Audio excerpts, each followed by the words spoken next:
না, এটা হলো জামাতের আমির শফিকুর রহমান, এটিএম আজহার, গোলাম পরোয়ার।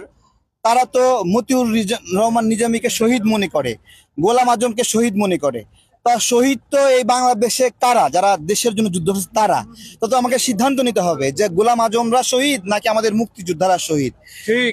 গোলাম আজমদের ভাষায় মুক্তিযোদ্ধারা ছিল গাদ্দার, এবং মুক্তিযোদ্ধারা ছিল তথাকথিত মুক্তিযোদ্ধা, এবং মুক্তিযোদ্ধারা গোলাম আজমদের ভাষায় ছিল দেশদ্রোহী, তাই না? তাহলে আমরা তো স্বাধীনতা পেলাম, তাহলে যারা আমাদের মুক্তিযোদ্ধাদের দেশদ্রোহী বলেছে, অপমান করেছে, আমাদের নারীদের হত্যা করেছে, ধর্ষণ করেছে, তারা তাদেরকে শহীদ তকমা দিবে, আবার তারা কোন শহীদকে এখানে ফুল দিতে আসছিল?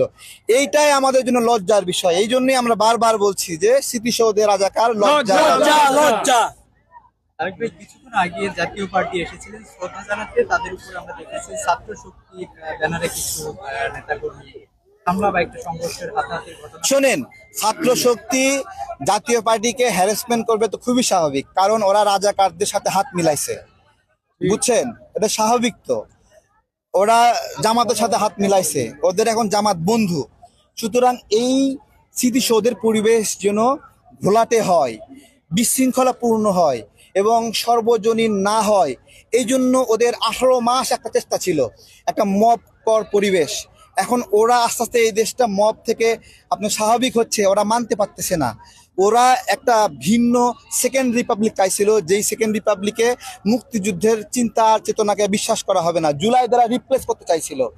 এই দায় হলো জুলাইয়ের।